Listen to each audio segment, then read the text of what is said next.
Eles riram dele por contar as rachaduras no chão. Chamaram-no de inútil, defeituoso, estranho.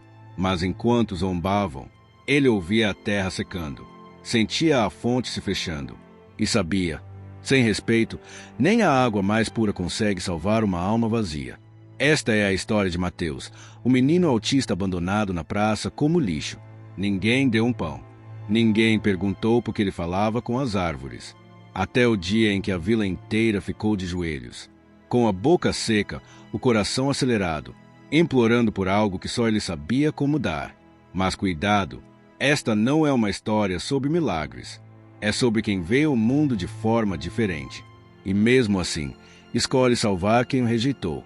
Fique, porque o que vem a seguir vai te fazer olhar de novo para os inúteis ao seu redor. Era uma terça-feira de chuva fina quando Mateus foi deixado na praça da vila de São Roque.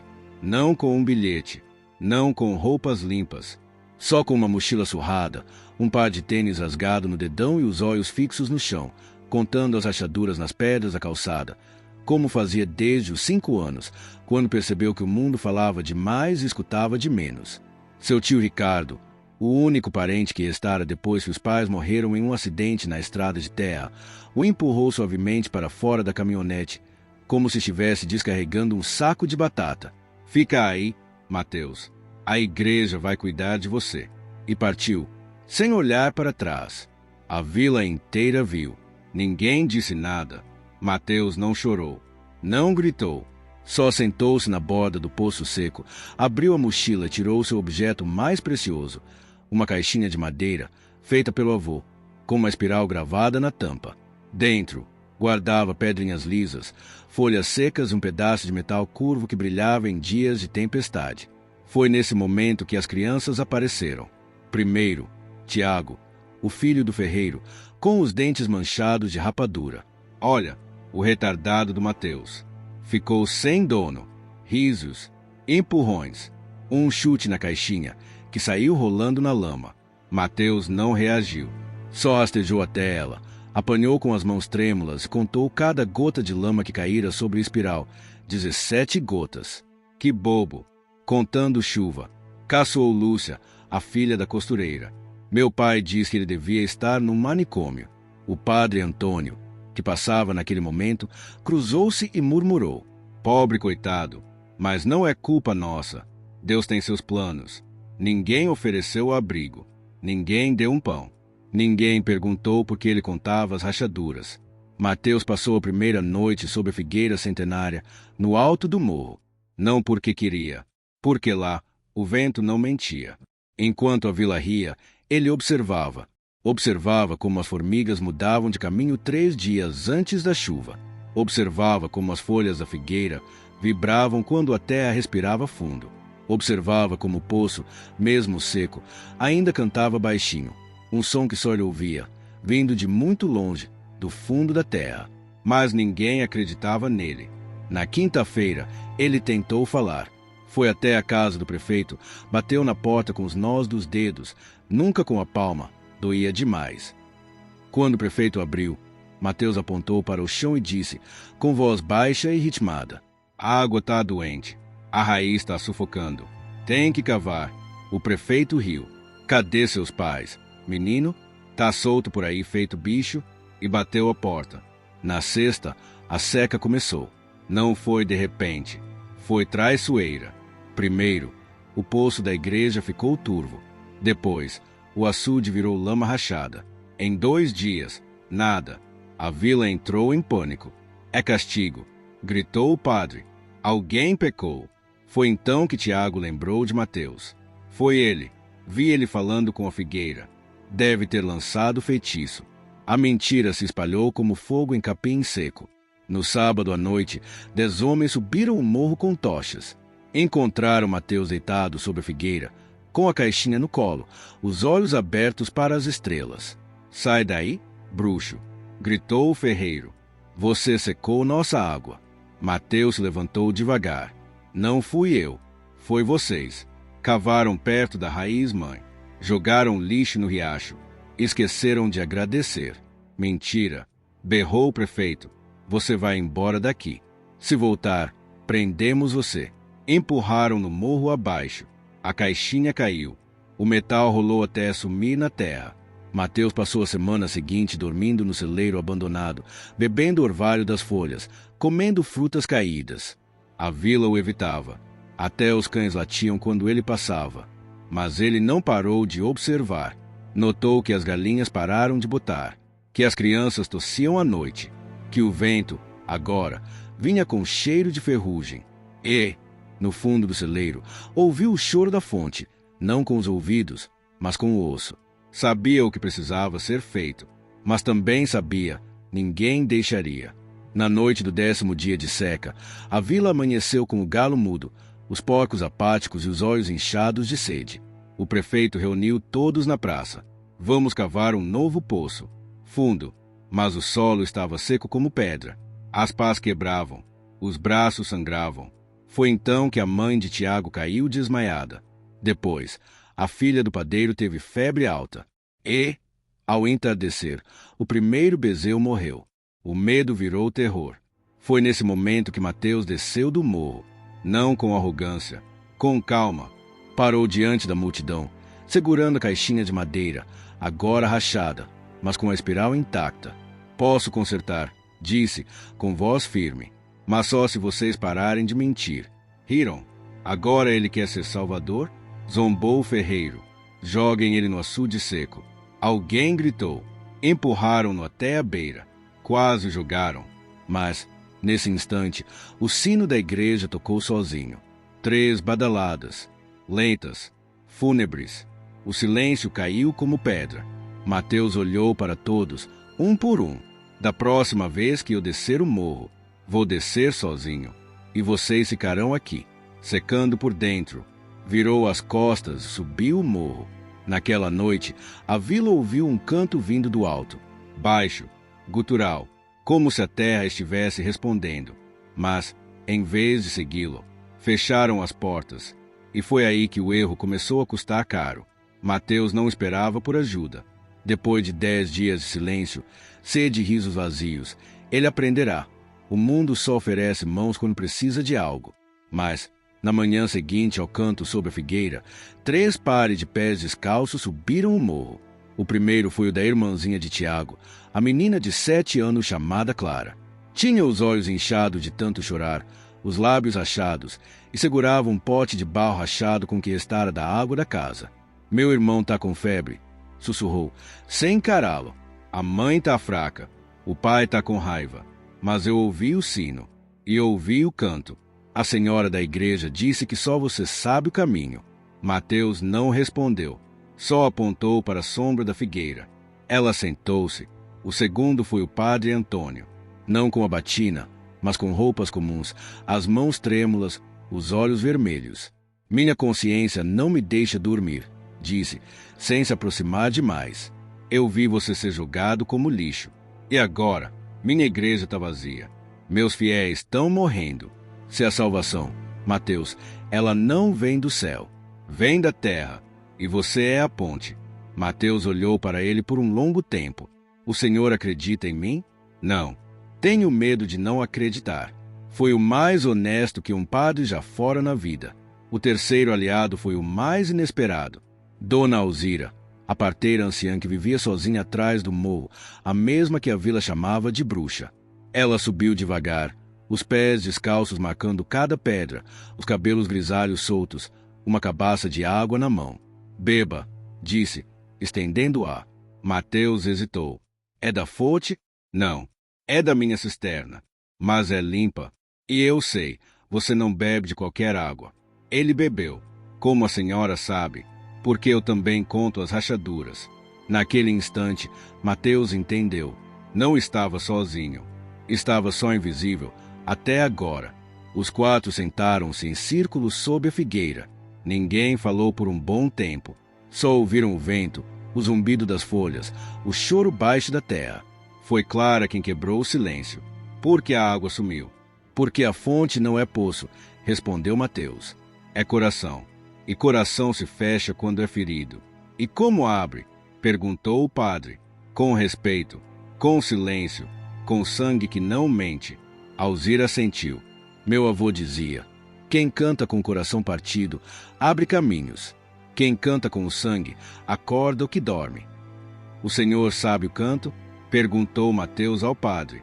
Se você está sentindo algo agora, se seu coração apertou quando riram do Mateus, ou se, por um instante, lembrou de alguém que foi chamado de inútil, mas salvou a todos.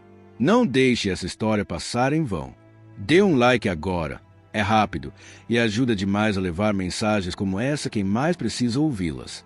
E se inscreva no canal, porque aqui não contamos só histórias. Honramos os que foram esquecidos, mas nunca deixaram de cuidar do mundo. Agora, respire e continue, porque o que vem a seguir vai mudar tudo. Não, mas posso calar a boca dos que gritam.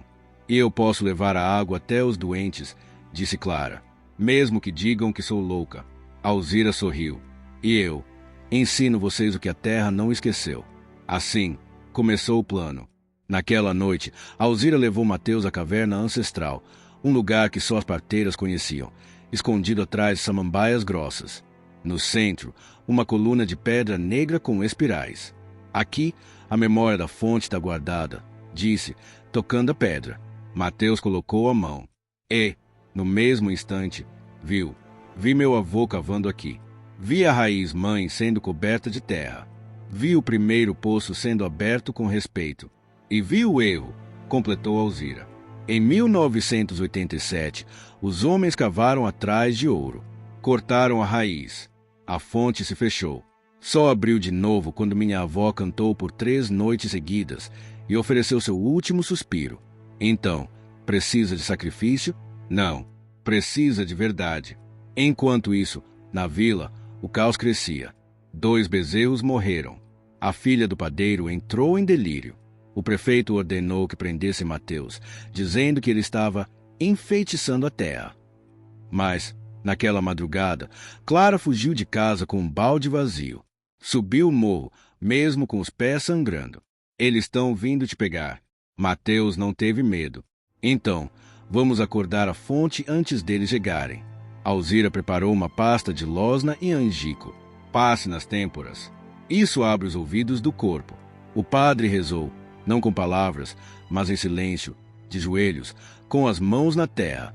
E, ao cair da noite, os 4 se posicionaram. Mateus, no centro, com a caixinha de madeira. Alzira, ao norte, com o colar de ossos. Clara, ao sul, com o balde vazio. O padre, ao leste, com as mãos erguidas, não em oração, mas em rendição.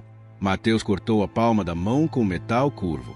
3 gotas de sangue caíram sobre a raiz mais grossa da figueira. E começou a cantar. Não era música. Era respiração mudada em dor, esperança e memória. Alzira se juntou, com um canto mais grave, ancestral. Clara, com uma voz fina, mas firme, repetiu os sons. O padre, em silêncio, chorou, e suas lágrimas tocaram o chão. A terra tremeu, leve, profundo, vivo, e, no exato momento em que o primeiro raio de lua tocou a copa da figueira, a água brotou, não como jorro, como suspiro. Clara encheu o balde, correu morro abaixo, descalça, com os olhos brilhando. Água, água verdadeira. Na praça, a vila inteira se calou, até o prefeito, até o ferreiro. Ela ofereceu o balde à mãe de Tiago. A mulher bebeu e, pela primeira vez em dias, respirou fundo. De onde veio? Da figueira, do menino que vocês chamaram de inútil. Naquela noite, ninguém subiu o morro para prender Mateus. Em vez disso, formaram fila, mas Alzira os deteve na beira do caminho. A água só flui para quem fica em silêncio. Quem vier com medo, ganância ou orgulho, voltará com sede. Apenas 7 pessoas passaram na prova. Entre elas, Clara, o padre e a mãe de Tiago. O resto da vila ficou à margem, com a boca seca e o coração pesado. Mas Mateus não se vingou. Só disse: vocês ainda têm tempo. A fonte espera. E, pela primeira vez em décadas, a vila entendeu. O verdadeiro milagre não era a água. Era o menino que nunca deixou de acreditar nela. A água voltou, mas a fonte não estava satisfeita. Mateus sentiu isso na primeira noite após o canto, um zumbido mais baixo, quase triste, vindo das raízes da figueira. Ela tá cansada, sussurrou para Alzira, enquanto observava um riacho prateado correr montanha abaixo. Toda cura tem custo, respondeu a velha parteira, os olhos fixos no chão. A terra não dá de graça. Pede raiz. Naquela madrugada, Mateus teve um sonho. Viu uma caverna de pedra negra. No centro, uma cadeira de raiz viva. E, sentada nela, uma silhueta familiar, com os mesmos olhos que contam as estrelas, as mesmas mãos que tocam o metal com respeito. Era ele mesmo, mas em paz. E, ao seu redor, crianças bebiam da água sem medo, guiadas por uma menina de 7 anos com os pés descalços. Acordou com o coração acelerado. Sabia o que significava. Na manhã seguinte, chamou Alzira, Clara e o padre para a caverna ancestral. A fonte abriu, mas não vai durar. Para selar a cura, alguém precisa ficar com ela. Para sempre. Clara regalou os olhos. Tipo, morrer? Não. Tornar-se parte. Como a raiz. Como a pedra. Como o canto que não tem fim. O padre cruzou-se, não por medo, mas por reverência. Quem pode fazer isso? Só quem nunca mentiu para a terra. Só quem contou as rachaduras mesmo sendo chamado de louco. Só eu. Clara se jogou nos braços dele. Não. A senhora da igreja disse que você é nosso anjo. Você não pode ir. Mas Mateus olhou para Alzira. A senhora entende. A velha parteira assentiu, com lágrimas nos olhos. Minha avó fez o mesmo, em 11 de setembro de 1953. Ela não morreu. Tornou-se memória. Naquela tarde, Mateus desceu o morro pela última vez. Não como mendigo, não como bruxo, mas como guardião que cumpriu seu ciclo. A vila inteira estava na praça, os que beberam da água e os que ainda estavam com sede.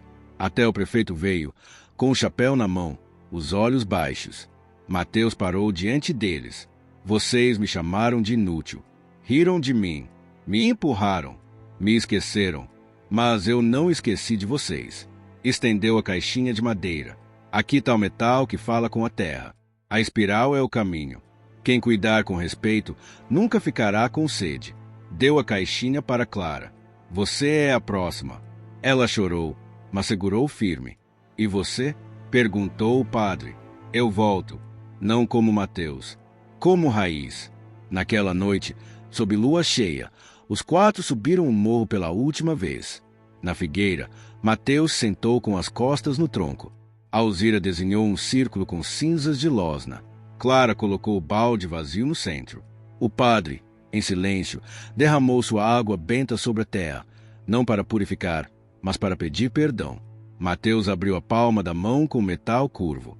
Deixou o sangue escorrer, não 3 gotas, mas 7, como as estrelas que guiavam os antigos. E cantou, o canto mais profundo que a vila já ouviu. Não vinha da garganta, vinha da alma se desfazendo em terra. A água subiu como névoa, envolveu seus pés, suas mãos, seu rosto. Clara segurou sua mão até o último instante. Eu vou cuidar. Prometo. Eu sei. Ele sorriu. Porque você também conta as rachaduras. E, no exato momento em que sua respiração se fundiu com o vento, a figueira brotou uma nova raiz, azulada, pulsante, quente ao toque. Na vila, todos sentiram. O sino tocou sozinho. O poço soltou um suspiro. E as crianças, todas, pararam de brincar e olharam para o morro, como se soubessem que alguém novo havia nascido na terra. Clara desceu ao amanhecer. Usava caixinha de madeira pendurada no pescoço. Tinha os olhos mais profundos. E, na palma da mão, uma folha da figueira que não murchava. Ele está vivo, disse a vila. E agora, fala por todos nós. Anos depois, contam que, em noites de lua cheia, quem sobe o morro ouve 2 cantos. Um mais grave, vindo da terra, e outro mais leve, vindo das folhas. Dizem que é Mateus e Clara, ensinando as raízes, o caminho de volta, para a água verdadeira. Mas Mateus não é mais Mateus. É o menino que nunca foi inútil. É o guardião que escolheu amar mesmo sem ser amado. É a prova de que o maior erro de uma vila pode se tornar sua maior redenção. Porque, no fim, não foi a fonte que salvou a vila. Foi o menino que acreditou nela, mesmo quando ninguém acreditou nele.